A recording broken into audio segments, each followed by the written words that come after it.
একটি দল এই বিষয়ে দ্বিমত পোষণ করতেছে ওই আঙ্গিকে যে নির্বাহী ক্ষমতাকে টেনে ধরা হচ্ছে। অমীমাংসিত দুটো বিষয় নিয়ে আলোচনা হয়েছে। একটি হচ্ছে যে জাতীয় সাংবিধানিক পরিষদ বা এনসিসির পরিবর্তে নতুনভাবে যেই বিষয়টা আনা হয়েছে সাংবিধানিক ও সংবিধিবদ্ধ প্রতিষ্ঠানের নিয়োগে একটি কমিটি।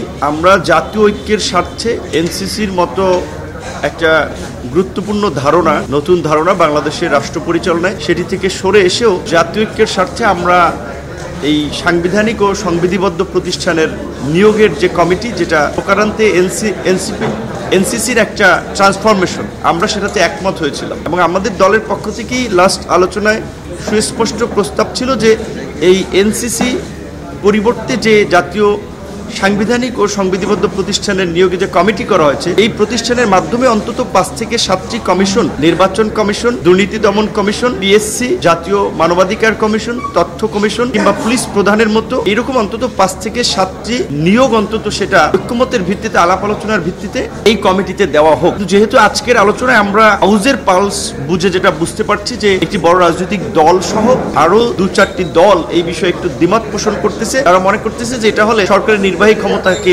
হ্রাস করা হবে। এটা আমি মনে করি ভুল ধারণা। কারণ আমরা যে গত 16 বছরে ফ্যাসিবাদের বিরুদ্ধে লড়াই আমরা দেখেছি যে বেনজির কিংবা শহীদুল হকের মতো লোকেরা পুলিশ প্রধান হয়, কিংবা একেবারেই ঠুটো জগন্নাথ মার্কা মানবাধিকার কমিশন হয়, কিংবা এই যে রাতের ভোটের কারিগররা 14 বিনা ভোটের নির্বাচন, 18 আগের রাতের নির্বাচন কিংবা 24 ডামি নির্বাচন, যে প্রক্রিয়া ইলেকশন কমিশন গঠিত হয়, আমরা এটাকে চেঞ্জ করতে চেয়েছিলাম যে সামনের দিনগুলোতে যেন এই রকমের ব্যক্তিরা এই সমস্ত প্রতিষ্ঠানগুলোতে না আসতে পারে এবং রাষ্ট্র পরিচালনা এই প্রতিষ্ঠানগুলো নাগরিকদের প্রত্যাশা অনুযায়ী একটা ভূমিকা রাখতে পারে। কিন্তু যেহেতু প্রধান রাজনৈতিক দল সহ একটি দল এই বিষয়ে দ্বিমত পোষণ করতেছে ওই আঙ্গিকে যে নির্বাহী ক্ষমতাকে টেনে ধরা হচ্ছে, সেই জন্য আমরা বলেছি যে আমাদের অন্তত যেহেতু এনসিসি থেকে আমরা সরে এসেছি জাতীয় ঐক্যমতের স্বার্থে, এই সাংবিধানিক ও সংবিধিবদ্ধ প্রতিষ্ঠানের নিয়োগ কমিটি এটা আমরা চাই। প্রয়োজনে এখানে 5 থেকে 7টির পরিবর্তে নির্বাচন কমিশন কে অন্তত দেয়া যায়। কারণ হচ্ছে 16 বছরে আমরা আওয়ামী লীগের দলীয়করণ দেখেছি নিয়োগের ক্ষেত্রে। এখন পিএসসি যদি একটা স্বচ্ছ নিয়োগ প্রক্রিয়া না থাকে, আগামীতে তো আবার কোন নির্দিষ্ট দলের একটা আধিপত্য সেখানে থাকতে পারে। নির্বাচন কমিশন গঠনে যদি বিরোধী সহ অন্যদের ভয়েস না থাকে, আরেকটা তো আপনার নুরুল হুদা কিংবা আপনার রকিবউদ্দিন মার্কা কমিশন,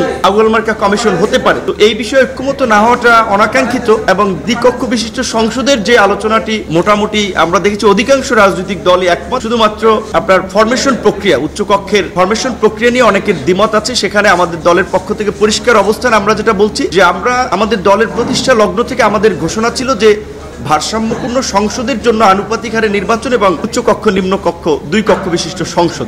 সেখানে জাতীয় ঐক্যের স্বার্থে যদি আপনার আনুপাতিক নির্বাচনে পুরো নির্বাচন প্রক্রিয়া থেকে সরে আসতে হয়, অন্তত আমরা একটা কক্ষ, উচ্চকক্ষ নিম্নকক্ষের একটা জায়গায় আমরা আনুপাতিক হারে নির্বাচন চাই। সেটি যেহেতু রাজনৈতিক দলের আলাপ আলোচনায় উচ্চকক্ষে অনেকেই মত দিচ্ছে, আমরা সেটা চাই। কিন্তু সেখানে আবার যারা মূলত উচ্চকক্ষকে আরেকটা ঠুটো জগন্নাথ মার্কা প্রতিষ্ঠানে পরিণত করার জন্য আপনার 50 ভাগ আনুপাতিক হারে 50 ভাগ বিদ্যমান সিস্টেমে আলোচনা করা হচ্ছে, কিংবা সংবিধান সংশোধনের মতো গুরুত্বপূর্ণ ইস্যুতে সিম্পল মেজরিটিতে পাশের কথা বলছে, এটা কার্যত গত এই আমরা 50 বছরে দেখেছি যে সংবিধান যে আপনার 17 বার যে সংশোধন করা হয়েছে, বেশিরভাগ সংশোধনীগুলো আনা হয়েছে কিন্তু ব্যক্তিকে এম্পাওয়ার করার জন্য কিংবা ক্ষমতাকে এনজয় করার জন্য। সিম্পল মেজরিটিতে সংবিধান সংশোধনের সুযোগ থাকলে ভবিষ্যতেও কিন্তু এই অতীতের মতো আরেকটা ফ্যাসিবাদ কিংবা স্বৈরাচার তৈরি হতে পারে। সেই কারণে আমরা বলছি যে অন্তত উচ্চকক্ষ যদি আনুপাতিক হারে হয়, তবে হয়তো সংখ্যাগরিষ্ঠ দল বা বিজয়ী দল সিম্পল মেজরিটির কথা চিন্তা করলেও সেখানে অন্যদের মতামতটা আসবে, সেই বিবেচনায় আমরা একমত হতে পারি। কিন্তু সেটা পুরো হাউজের মতামতের উপরে নির্ভর করবে, শুধুমাত্র 2-1টি দলের দাদাগিরি কিংবা 2-1টি দলের প্রভাব বিস্তারের উপরে নয়।